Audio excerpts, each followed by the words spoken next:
Brothers and sisters, friends from every village and town, elders who remember seasons of scarcity, and young people whose hands and hopes will shape the harvest of tomorrow. Tonight I speak to you about a momentous decision that will alter the arc of our nation's economic life. A landmark agreement has been struck, one that brings with it the possibility of transformation on a scale we have seldom imagined, a record-breaking $60 billion cotton partnership with a major trading partner in Asia. This is not merely a commercial contract, it is a statement about ambition, about the dignity of farming, and about our right to choose a path of development that centers our people.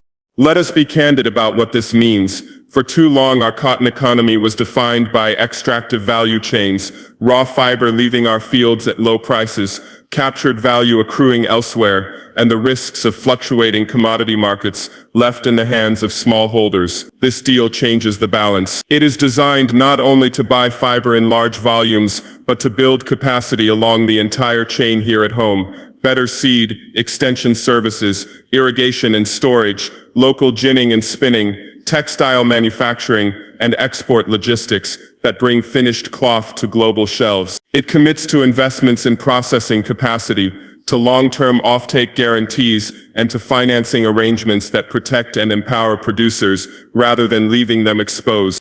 The first impact we must celebrate is for our farmers. Cotton is not merely an export crop, it is the lifeblood of millions of households. With stable, predictable contracts, farmers can plan seasons instead of guessing them. They can access credit without the crushing terms that used to follow a missed harvest. We will implement contract farming frameworks that include clear price formulas tied to quality and market indices, timely payments delivered into bank or mobile accounts, and dispute resolution mechanisms that are local and fast. We will make sure aggregation centers are professionally managed, equipped with calibrated scales and moisture testing, and linked to a national digital platform so that every bale has a traceable life, from farm through ginning to the finished fabric. This agreement also brings unprecedented finance to the sector. A portion of the $60 billion will be allocated to concessional credit lines for smallholders, guarantees for cooperatives, and matched grants for community-level processing hubs. These funds will be managed transparently, with public dashboards tracking disbursements, targets, and outcomes. No opaque deals, no mysterious intermediaries. Everything will be auditable. We will ensure that credit reaches the farmer, not invisible middlemen, and that interest rates are affordable and predictable. Value addition is the central principle of this partnership. We will not export raw fiber and call it progress. Instead, this deal attaches clear milestones, investments in ginning capacity, in efficient spinning mills, in dyeing and finishing plants, and in garment factories that employ our people. Each stage will create jobs for machine operators, for quality specialists, for logistics planners, and for managers. The goal is to capture an increasing share of the final retail price here at home. Imagine not only bales leaving ports, but finished shirts, textiles, and home goods carrying our labels and creating brands that people around the world recognize. That is wealth that stays, wages paid to our workers, taxes collected to improve schools and clinics, and profits that can be reinvested into local industry. But local jobs are not enough. Skills must be built. The partnership includes training programs across the value chain. Agricultural extension services will teach climate-smart agronomy, soil health, pest management, planting windows, and water-saving irrigation where viable. Technical institutes will certify ginner operators, textile technicians, and quality assurance professionals to international standards. We will establish a textile academy that offers apprenticeships and links with industry so that a young person in a rural town can master a craft and find employment without leaving the country. Women will be prioritized in training and hiring. This is an opportunity to close gender gaps and ensure households benefit directly from new earnings. Sustainability is another pillar. Cotton has been criticized historically for its water use and pesticide intensity. We will insist that expansion be climate smart and environmentally responsible. Our approach includes investment in improved seed varieties that yield more per hectare and resist pests, promotion of integrated pest management that reduces chemical use, and support for water-efficient irrigation methods where economically feasible. Soil conservation measures, crop rotation, and intercropping will be promoted to maintain fertility and protect long-term productivity. Environmental impact assessments will be public and rigorous. Where large-scale irrigation or land use changes are proposed, they will proceed only with full community consent and solid mitigation plans. Land and rights will be respected. The partnership cannot, will not, and must not proceed at the expense of communities. We will require free, prior, and informed consent for any land use changes. Where small-scale holdings are pooled for economies of scale, agreements must be transparent and voluntary, with clear benefits and protections for original landholders. Resettlement, if ever considered, will be a last resort and will include fair compensation, replacement land of equal value, and programs to restore livelihoods. The dignity and rights of farmers and pastoralists are central. Development that ignores them is not development at all. Let us speak about price. One criticism of big deals is that they wash over the volatility of commodity markets. This agreement provides a structural answer, a mix of fixed price tranches for basic volumes, premium payments for certified quality or sustainable practices, and floating components tied to global indices for additional volumes. This hybrid approach balances predictability for smallholders with market responsiveness for traders and processors. Moreover, a portion of export revenues will seed a stabilization mechanism and a producers fund that can support farmers in lean seasons, subsidize inputs, and finance storage, so sales can wait for better prices rather than being forced by cash need. Quality and standards will be elevated. Buyers will pay premiums for consistently high-grade fiber. To achieve this, we will invest in local testing labs, accredited to international norms, and train extension officers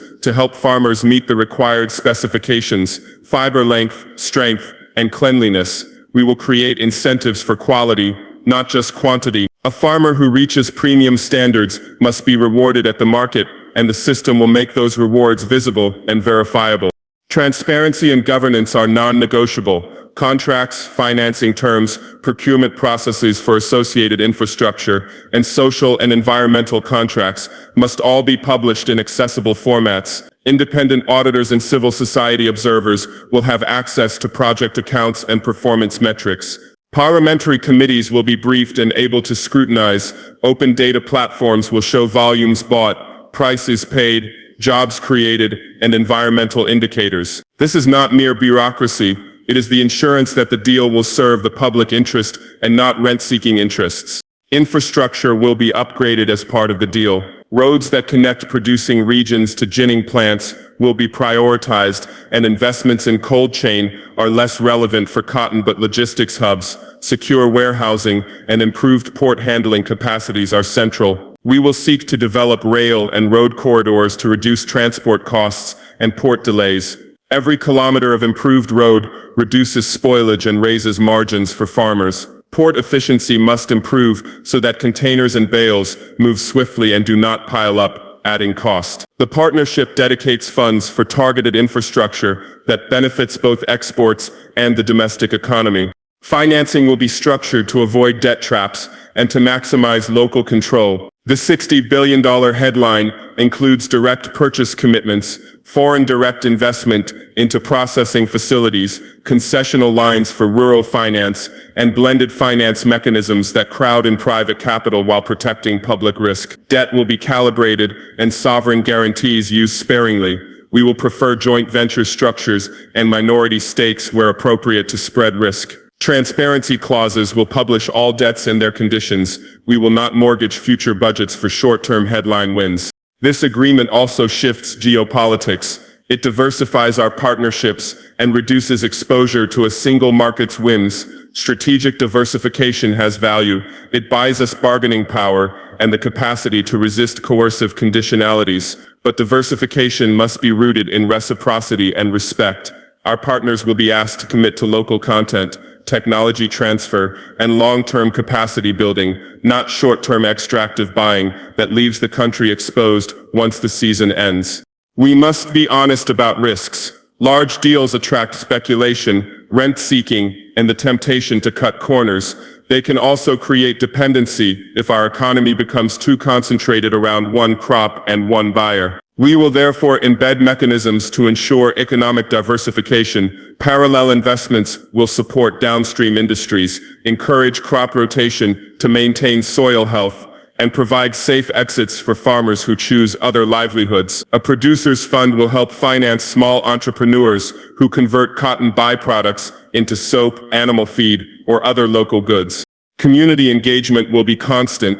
Town hall consultations, participatory monitoring, and local grievance mechanisms ensure that the voices of those affected are heard. Compensation, when needed, will be fair and immediate. Public funds will underwrite community development projects, clinics, schools, and water systems tied to the progress of the initiative. The social license to operate must be earned daily, not assumed once contracts are signed. This deal offers a rare chance to build regional value chains. Instead of exporting alone, we can create hubs that serve neighboring countries, processing fiber into yarn and textiles for a regional market. Harmonized standards and mutual agreements on trade facilitation can turn our factories into regional suppliers, creating economies of scale and attracting further investment. Technology and innovation will be central. We will support selective mechanization and labor-saving tools that raise productivity without displacing labor unnecessarily. Digital platforms will give farmers real-time prices, weather forecasts, and agronomic advice. Satellite imagery and mobile data can detect pest outbreaks and enable rapid responses. E-payments and traceability platforms will make markets more efficient and reduce corruption. Education and human capital go hand in hand with industrialization. Scholarships, vocational training, and university partnerships are part of the deal's fabric. Young engineers, textile designers, quality managers, and logistics specialists will be trained to run these new facilities. Education is the thread that turns a contract into a sustainable national capability. Let us speak about the moral dimension. This moment is about dignity. It is about turning the hard work of millions of rural households into stable earnings, about creating jobs that offer skills and prospects, and about building an economy where the fruits of labor translate into better schools, working clinics, and safer towns. When our cotton is processed locally and sold under our labels, pride accompanies profit. We must also safeguard food security. Expanding cotton should not crowd out food crops. Land use decisions must favor mixed farming systems, and buffer stocks must be maintained so that exports do not drive up domestic prices. A balance will be struck. Productivity gains, not reckless expansion, will underpin growth. Implementation will be staged and measured. The agreement sets phased milestones, initial offtake volumes performed in year 1, construction of processing capacity within specified windows, certification labs operational by year 2, and full-scale export logistics optimized by year 3 and beyond. Performance indicators will be published, and failure to meet social or environmental benchmarks will trigger sanctions within the contract. We will insist on adaptive management, learning and correcting as we go. This is also a story of governance reform. The scale of investment demands stronger public institutions, procurement offices professionalized to international standards, anti-corruption units empowered to investigate, and procurement processes digitized to reduce discretion. A national oversight board, including civil society, farmer representatives, and independent auditors, will review progress quarterly.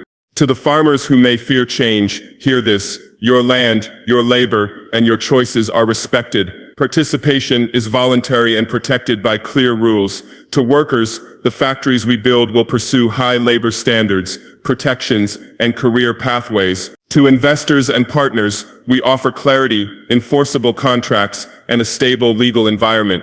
To neighbors and regional partners, we seek partnerships, not competition, and invite collaboration that raises prosperity across borders.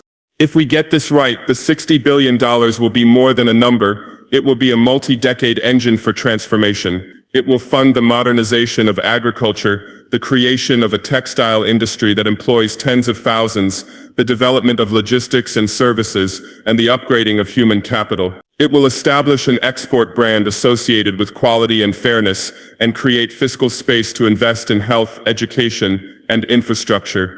But promises alone are not sufficient. We must govern with courage, manage with humility, and measure with rigor.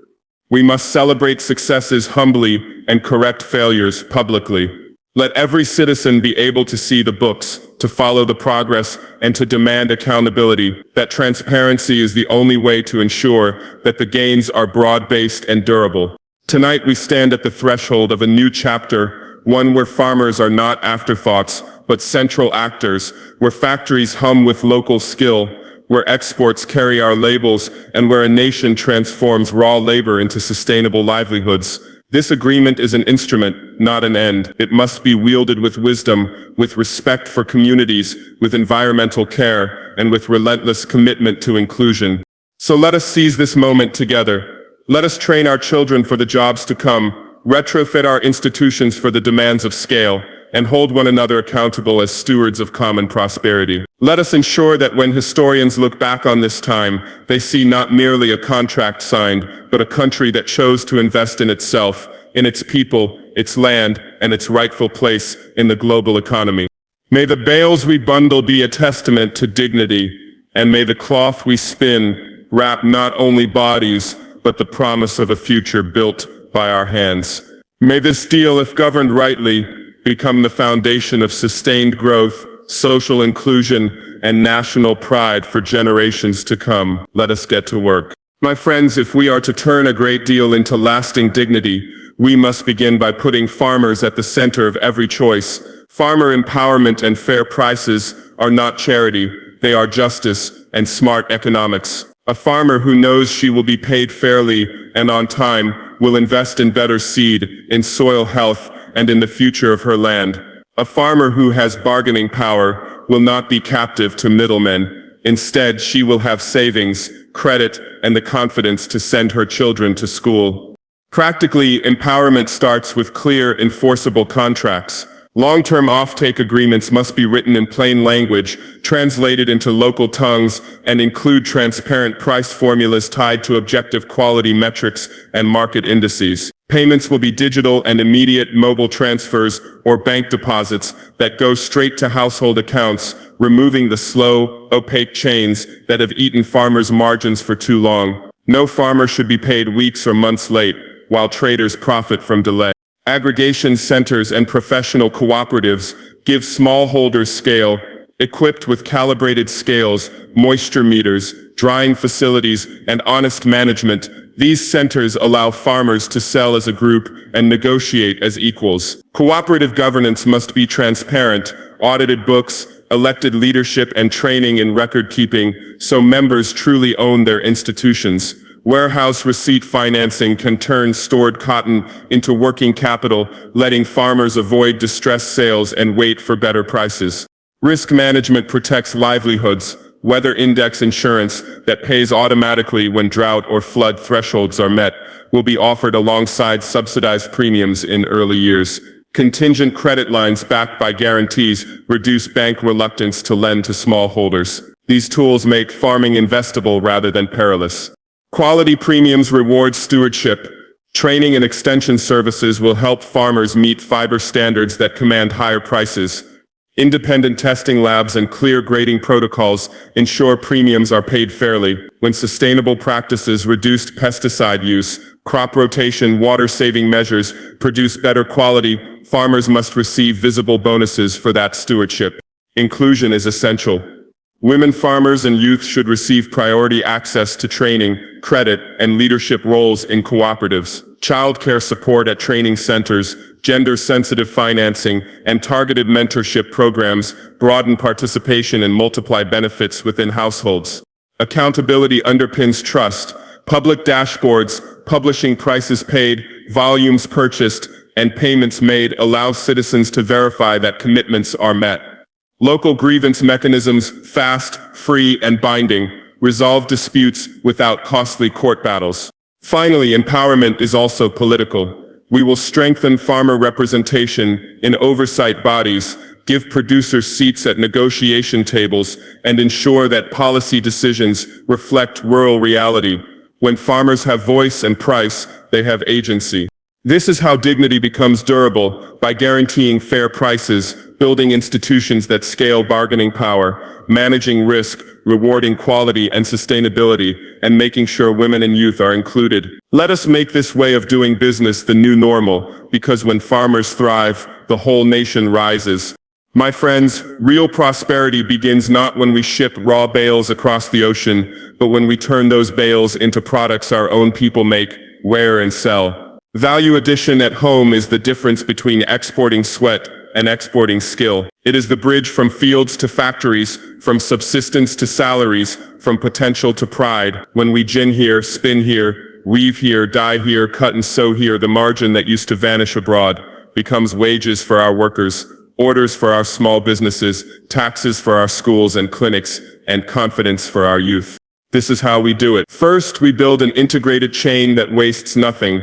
Modern ginneries linked to efficient spinning mills, weaving, dyeing, and finishing lines certified to international standards, and garment plants that turn fabric into fashion, uniforms, home textiles, and industrial cloth. Each step multiplies jobs: machine operators, technicians, designers, quality controllers, logistics coordinators, maintenance crews. Around them grow supporting firms, packaging, buttons and zips, labels, repair workshops, transport companies, and digital services that keep orders moving on time.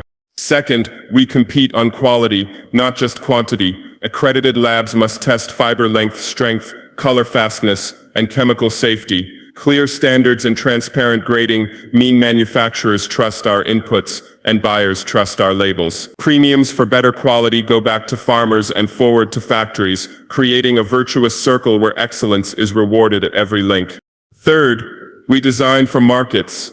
Public procurement should prioritize locally made uniforms for schools, health services, and security forces, creating reliable domestic demand while exporters court regional and global buyers. Small brands deserve a runway.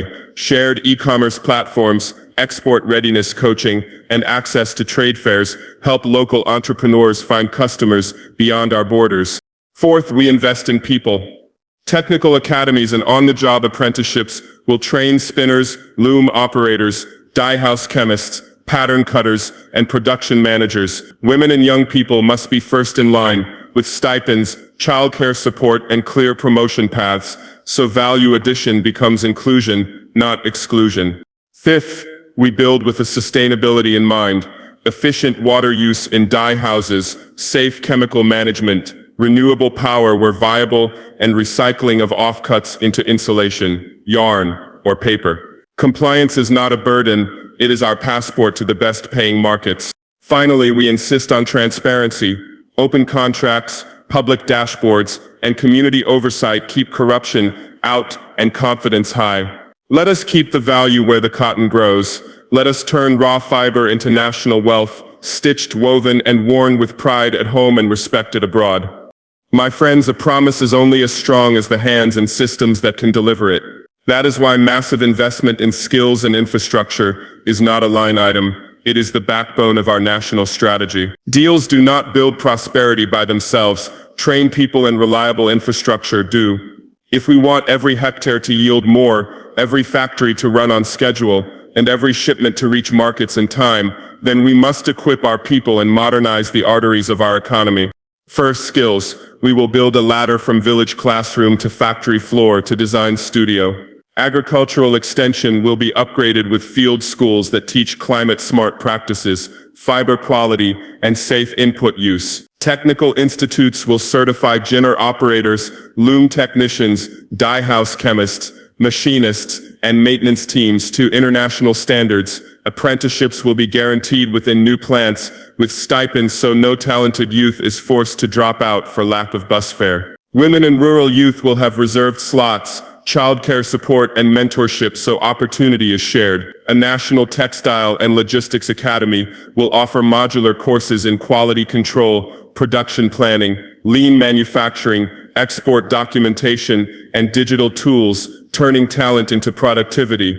Second, infrastructure. Roads from producing zones to ginneries will be rehabilitated, bottleneck bridges replaced, all-weather feeder roads built to keep crops moving during the rains, logistics hubs with certified warehouses, calibrated scales, moisture testing, and safe storage will reduce post-harvest loss. Rail or long-haul corridors will be prioritized where viable to slash costs per ton. Power reliability will be tackled with grid upgrades and dedicated feeders to industrial clusters. Water supply and treatment will be built into dyeing and finishing zones to meet environmental standards from day one. Digital infrastructure matters too. Fiber connectivity for plants, mobile coverage for farmers, and national platforms for traceability, e-payments, and real-time market data. Third, enabling systems.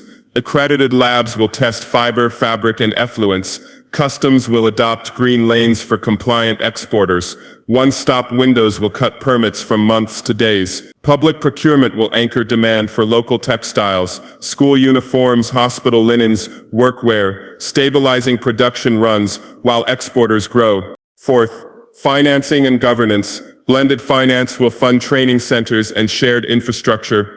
Performance-based grants will reward factories that hire and upskill locals. Open dashboards will publish KPIs, kilometers of roads fixed, technicians certified, plant uptime, export lead times, so citizens can see progress and hold us accountable. This is how we turn headlines into livelihoods, by training people to mastery, connecting regions with reliable infrastructure, enforcing standards that win premiums, and governing transparently. Invest in hands and hardware together, and prosperity will follow. My friends, growth that harms the land or displaces the people who care for it is not progress. It is a debt we pass to our children. Sustainability and community protection must therefore be the guardrails of our ambition. We are not chasing short-term gains. We are building a living economy that keeps soils fertile, water clean, air breathable, and communities intact. Every hectare we plant, every factory we power, every road we pave must answer a simple question: does this leave our people and our environment stronger tomorrow than they are today? Begin at the farm. Productivity must come from better practices, not reckless expansion. We will promote climate-smart agronomy, soil testing, organic matter restoration, contouring, mulching, and crop rotation that breaks pest cycles and protects fertility. Integrated pest management will reduce chemical dependence. When inputs are needed, they will be used safely with training, protective gear, and strict residue controls. Water is precious. Small-scale, efficient irrigation, rainwater harvesting, and moisture-saving techniques will lift yields without draining aquifers. Factories must be clean neighbors. Dye houses and finishing lines will include closed-loop water systems, effluent treatment that meets international standards, and careful chemical management from warehouse to wastewater. Energy efficiency and, where feasible, renewable power will cut both costs and emissions. Offcuts and byproducts will be recycled into yarn, insulation, or paper, turning waste into value and landfills into last resorts. Communities are not obstacles to be managed, they are partners to be respected. Any land use change will require free, prior, and informed consent in the local language, with time to deliberate and with independent advice available to households. Where pooling of small plots is proposed, participation will be voluntary, terms transparent, and benefits shared. If relocation is unavoidable, it will be a last resort with fair compensation, replacement land of equal productivity, housing, and livelihood support, measured not by paperwork, but by restored living standards. We will make transparency our shield. Environmental and social impact assessments will be public, plain language summaries will be shared in town halls, and monitoring data, water quality, emissions, soil health will be posted on open dashboards. Grievance mechanisms will be local, fast, and binding, so a farmer or worker can seek remedy without fear or cost. Independent auditors and community committees will verify compliance, and non-compliance will carry real penalties. Finally, we will center inclusion. Women farmers, youth, and vulnerable groups will have priority access to training, finance, and leadership roles in cooperatives and oversight bodies. When stewardship is rewarded and communities are co-owners of progress, sustainability stops being a slogan and becomes our everyday practice. Let us build prosperity that the land can carry and that our children will thank us for. My friends, transparency and accountability are the twin pillars that turn promises into performance and suspicion into trust. When public decisions are shrouded in secrecy, money leaks, standards slip, and hope is hollowed out. But when processes are open, records available, and officials answerable, citizens can see value for their taxes, investors can trust contracts, and communities can hold leaders to account. Transparency is not an optional virtue, it is the practical technology of good government. Start with information that is real and accessible. Contracts, procurement records, environmental assessments, and project milestones should be published in plain language and in local languages, not buried in technical annexes or guarded behind paywalls. Public dashboards that show budgets, timelines, and performance indicators turn abstract promises into concrete metrics. When a parent can check whether a school was built on time or a farmer can see grain purchases and payments, faith in institutions deepens. Next, design processes that reduce discretion, competitive procurement portals, standardized bid documents, and automated evaluations shrink the room for favoritism. Tie payments to verified milestones with third-party monitors. Funds are released when a road is paved to specification, when a plant meets safety tests, when training quotas are fulfilled. Performance-linked financing shifts the incentive from lobbying to delivery. Independent oversight is essential. Empower auditors, anti-corruption commissions, and parliamentary committees with the mandate, resources, and legal teeth to investigate and sanction. Whistleblower protections must be robust, so insiders can report misuse without fear of reprisal. Civil society observers and media should have formal roles in monitoring major contracts and in publishing findings. Opacity invites abuse, sunlight deters it. Make accountability local and speedy.